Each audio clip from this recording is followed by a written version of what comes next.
कविश्रेष्ठ कुसुमाग्रज यांची जयंती देशभरात मराठी राजभाषा दिवस म्हणून उत्साहात साजरी केली जाते। साकीनाका येथील समता विद्यामंदिर शाळेतील इयत्ता 5वी ते 9वीतील विद्यार्थ्यांनी मराठी राजभाषा दिनाच्या निमित्तानं ग्रंथदिंडी काढली।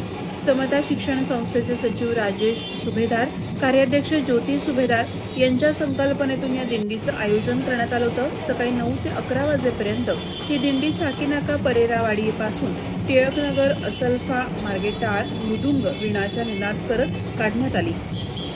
महाराष्ट्र ही संतांची, समाज सुधारकांची भूमी असल्याने या दिंडीत स्वराज्य संस्थापक छत्रपती शिवाजी महाराज, जगद्गुरू संत तुकाराम महाराज, संत ज्ञानेश्वर, निवृत्तीनाथ, एकनाथ, मुक्ताई, कवी कुसुमाग्रज, पु ल देशपांडे, अण्णाभाऊ साठे, मधु मंगेश कर्णिक यांची वेशभूषा करणारे विद्यार्थी या दिंडीत सहभागी होऊन समाजाला मराठीचा जागर, मराठी भाषा वाचवा, मराठीचा अभिमान बाळगा असा मोलाचा संदेश देण्यात आला। यावेळी शाळेच्या मुख्याध्यापिका गीता बलोदी, वैशाली हांडे, प्रतीक्षा गोरे, मोरकर सर, भरत भोईर, रेश्मा चासकर, राहुल सोनावणे आदी शिक्षकांनी दिंडी यशस्वी करण्यासाठी विशेष मेहनत घेतली।